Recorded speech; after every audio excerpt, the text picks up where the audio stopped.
ಬೆಳಿಗ್ಗೆ 2:13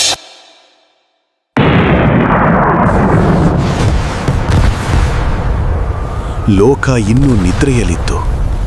ಆದರೆ ಇರಾನ್ ಆಕಾಶದಲ್ಲಿ ಏನೋ ಈಗಾಗಲೇ ಶುರುವಾಗಿತ್ತು.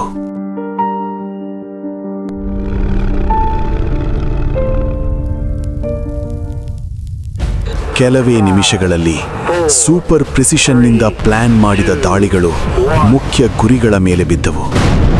ಸೈನಿಕ ನೆಲೆಗಳು, ರಡಾರ್ ಸಿಸ್ಟಮ್ಸ್, ಅಣು ಸೌಲಭ್ಯಗಳು.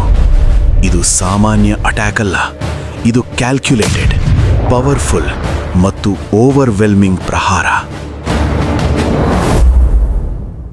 This is breaking news. Reports are coming in of multiple explosions across key locations in Iran.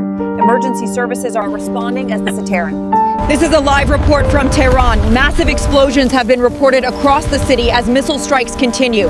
ಕೆಲವೇ ಕ್ಷಣಗಳಲ್ಲಿ ತೆಹರಾನ್ ನಿದ್ರೆಯಿಂದ ಎದ್ದಿತ್ತು. ಆದರೆ ಅದು ಬೆಳಗ್ಗೆ ಅಲ್ಲ, ಅದು ಭಯ.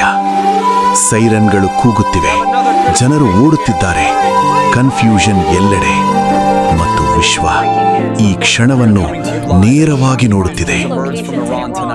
What you're seeing behind me are real-time images of missile strikes hitting multiple locations. This is a breaking news update. Multiple explosions have been reported across key regions in Iran tonight. Eyewitnesses describe intense missile strikes lighting up the night sky. Get ready. Missile strikes are initiating. Launching in 3, 2, 1.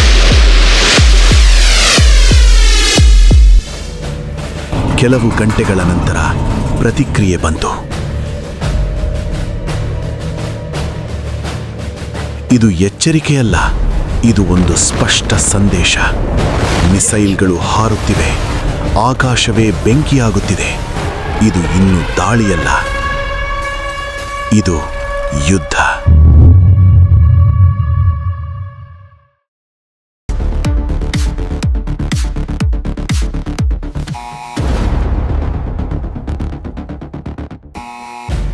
ಆ ಕೆಲವು ಗಂಟೆಗಳಲ್ಲೇ ತೈಲದ ಬೆಲೆಗಳು ಏರಿದವು. Stock market ಕುಸಿತವಾಯಿತು.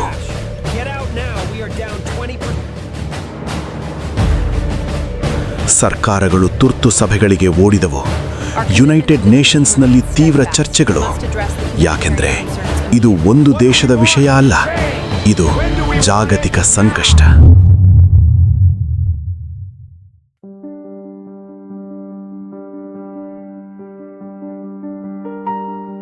12 ಗಂಟೆಗಳು ಅಷ್ಟೇ ಸಾಕಾಯಿತು.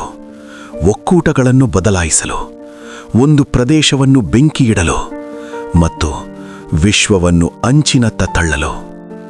12 ಗಂಟೆಗಳು ಲೋಕವನ್ನು ಶಾಶ್ವತವಾಗಿ ಬದಲಾಯಿಸಿತು.